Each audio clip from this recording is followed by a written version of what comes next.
অভিজ্ঞতা হয় W Marriott মেলবোর্নে, তারপরে জাপানের সব জায়গায় এই অভিজ্ঞতা হয়, আবার এখানে এসে এই অভিজ্ঞতাটা হচ্ছে। তো সবার সঙ্গে শেয়ার করব বলে দেখাচ্ছি। আমি যেই দাঁড়াবো সঙ্গে সঙ্গে খুলে গেল, ভেতরটা জল দিয়ে ধোয়া হয়ে গেল। তারপরে করার পরে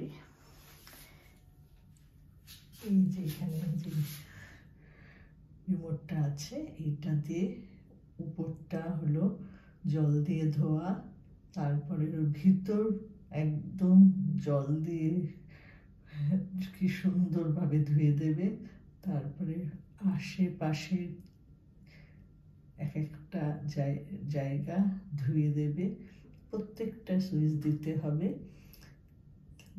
লাস্টে মাঝখানের এইটা দিয়ে শুকিয়ে যাবে। খুব সুন্দরভাবে ব্যবহার করতে পারা যায় এই রিমোটটা দিয়ে। তারপরে আমাকে কিছু করতে হবে না, আমি চলে যাব যখন আপনি ওইটা নিজে পরিষ্কার হবে, পরিষ্কার হয়ে বন্ধ হয়ে যাবে।